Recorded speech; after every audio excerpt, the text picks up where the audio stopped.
Welcome to Study Buddy, where we are creating citations in Google Docs.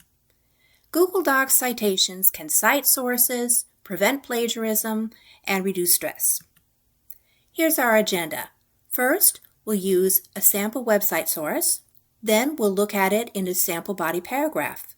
Next, we'll create an in-text citation. And finally, we'll create a Works Cited page.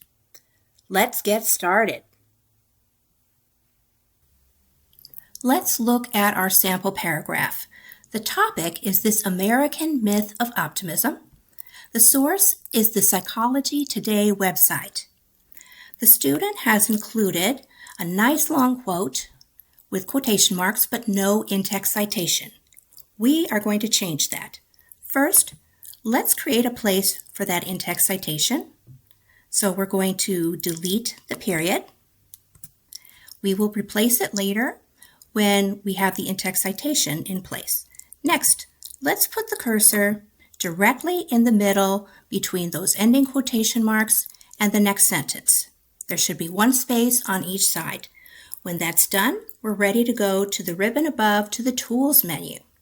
So let's click on Tools, and we see a drop-down menu. We're going to go to those quotation marks and click on Citations.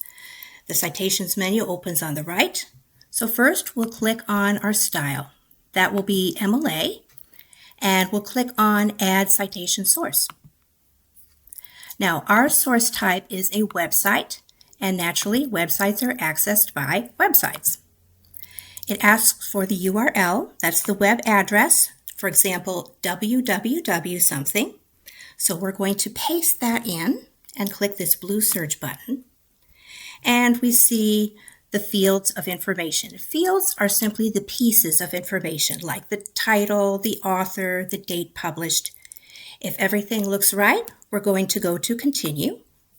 Here we see a greater breakdown, and if your professor, for example, does not want the date of access, you can take out the access day, month, and year.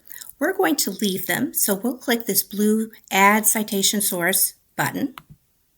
And we see it. Here it is.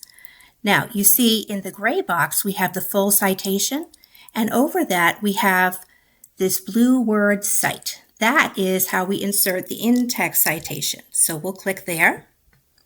Now, if we go back to our text, we see Samuel in parentheses. That's our in-text citation. I'm going to click in the text to make sure that my cursor is back in the text and add that period back in. So we've accomplished our first task of the in-text citation. Now we're ready to insert the Works Cited page. So let's put the cursor in the right place. That is on the last page, far left. We'll go back and insert Works Cited. Click that button. Now, if we had other sources cited in here, they would also show up on the Works Cited page.